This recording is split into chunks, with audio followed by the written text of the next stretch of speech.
Hello peeps, how are you all doing? I hope everyone's alright. Okay, I was supposed to have done this quite some time ago, probably about 2 weeks ago, and but I haven't been able to because I've been busy doing some other reviews, talking about the new Superman movie and other stuff and bits and pieces, and going down to London and working as well. So I do apologise, but yeah, I'm going to get down to it today. First of all, what I want to say is I went and bought some new comics today, and wow, have I missed a lot of issues already? I mean, I spent over 50 quid today. Ouch. Well, I say I spent over 50 quid. In actual fact, I spent about 45, about that. And there's a reason why it actually went over 50 quid. I'll tell you that in a moment. But I've decided that instead, I think what I'll do is, rather than buy comics every week, I might as well just get graphic novels. The reason I say that is because I'm actually due to get the absolute All-Star Superman tomorrow from my comic book shop. It's not very cheap, and also there's Superman Earth 1. I don't really want to say much about that just yet, but what I will say is that so far from what I've been reading on Twitter, it doesn't sound too pleasant. That's all I'm going to say. So if you have read it, keep it to yourself for now. Don't tell me anything, don't spoil anything, don't let me know anything, but just going on what I've heard so far on Twitter, doesn't sound too good. So don't send me any messages, don't leave any comments, because I will not read them. Then I've got to get some new comics tomorrow as well, so yeah, I might just, I don't know, leave the comics and just get the graphic novels, but we'll see. Anyway, this is actually more of a review of the last 2 issues of Superman, the Last Family of Krypton, issues number 2 and number 3. I have to admit, I mean, here's the first issue as well. I was really impressed with this story.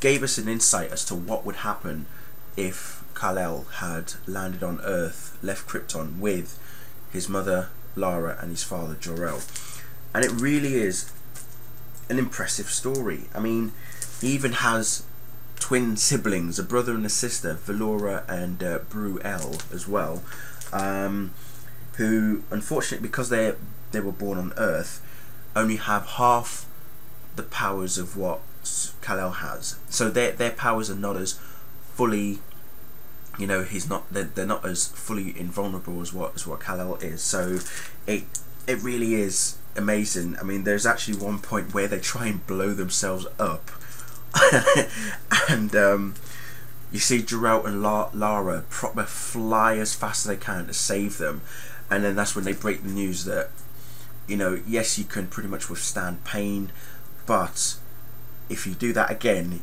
you will definitely die. So, you know, and then as they grow older, Jor-El has created his company known as Jor-Corp, bit of a parody to LexCorp, and it's amazing how he's got his business there, he's got the company, and then you've got Lara doing the religious side about their god Ra.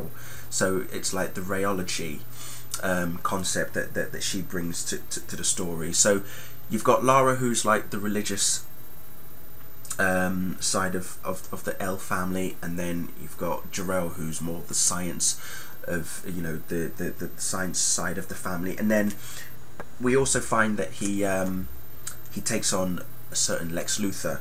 Now at this point, Lex Luthor has still got hair in the second issue, and it all comes to a head in the third one. But I won't get to the third one just yet. Actually, that's the second one. Sorry, that was the third one I put up. In the second one, you know, Lex is working closely with Jor-El more as you know, he's taking him on as a son. You know, he's like the son that he never had, because Kal-El's busy. You know, Kal-El ends up going to the Kent farm. So Jonathan and Martha Kent are still heavily featured in this story. So Kal-El ends up, you know, becoming Clark Kent, creating a secret identity.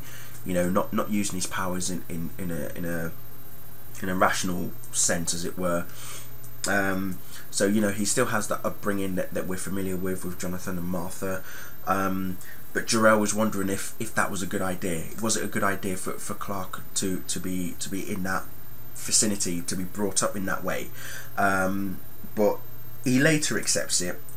Lara, without a doubt, totally accepts it. I mean, obviously it all starts off in the first issue anyway, but as it progresses, you know, Clark then emerges. I mean, he disappears. According to the world, he's disappeared for like 15 years or so, but then he emerges as Superman, and Jor-El is not happy about that. Jor-El, for one, is not happy. I mean, I've always wondered, really, what would Jor-El be like if he was on Earth and Kal-El did become Superman, and it pretty much this story does it all. I mean, we've all seen Smallville. Those of us who've seen Smallville, we know how the essence of Jor-El is obviously not happy, and you know, has never really given Clark that push that he needs to become the hero that we all know and love. And it pretty much, it's like his Kryptonian form, his full physical form, is sort of echoed in the comics as well. It's echoed in the comics, and it tells you, it gives you that side of Jor-El that we otherwise may not have seen in the comics before. I mean, maybe in the older comics we might have, but obviously I've never read them. But this brings a whole new take to Jor-El, and it, you know, it kind of makes Jor-El Lex Luthor. You know, he has that persona of Lex Luthor in a way, the way how he orders people, how he behaves around his family. He is hiding a secret to Lara as well. She eventually discovers that secret as well, and it breaks them up. But Lex Luthor in particular has a hidden agenda. I mean, honestly, when I started reading it, I thought, oh, Lex is suddenly becoming a bit of a good guy. You know, he's working with Jor-El, he's working for Jor-El, he's doing this, he's doing that, he's coming up with all these genius ideas. But then I was thinking, he's got to have some sort of motive. He has to have some sort of motive. And it turns out that he does.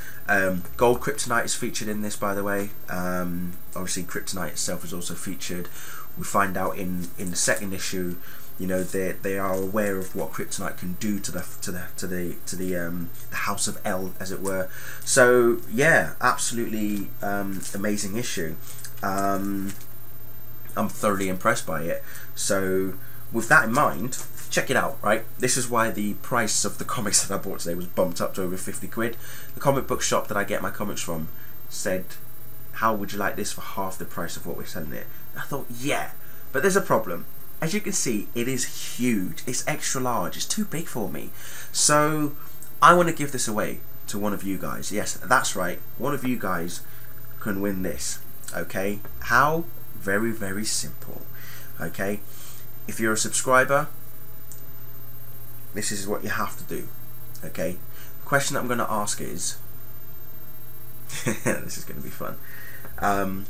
What are the names of Kal-El's brother and sister in the Superman Last Family of Krypton comics? Okay?